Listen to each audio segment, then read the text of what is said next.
ñande mawbaare capantati morso hitaande ujunnaaji ɗiɗi e noogaas e nayi caggal jibineede annabi Isa mo jami kisi ngoni e mum o ina hawri e talaata noogaas e tati haaraani hitaande ujunere e teemen nayi e capannayi e jeegom fergo ñalnde malaande men kettoɗen lawguure fulfulde TV.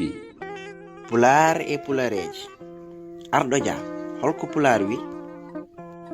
Pulaar wi en calo wonde abbi heɓaani en arti tawtaani. Koolaaɗo Dia, holko ngal pulareewal ma ndi? Ngal pulareewal yiɗi wiide tan ko wote ngoppu ko gonnoɗen gilay pinal men ñarule men haa e ɗemɗe men mbiyeneɗen paarnoro ko woɗɓe gilay pine mumen ñarule mumen haa e ɗemɗe mumen tawe mbawa wontude ɓe wona ngiwe ko men te en jaasi ko woɓɓe ko wadde en beeliɗo hakkunde ɗum. Anne Pulaar ina wiya neɗɗo yo gosi bamum ɓuran ɗum maafe janane.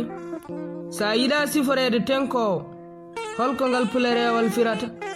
Ngal pularewal yiɗi wiide tan ko neɗɗo yo yondino o hamdino e kala ko gena fodanimo o yooɗe ko woni ko o tiiɗe hoore makko o wasa wonde ɗaminiɗo jowtiɗo e ko woɓɓe ko sabu fulɓe ina mbiya ɗaminiɗo mayata koye damal suudu penowo.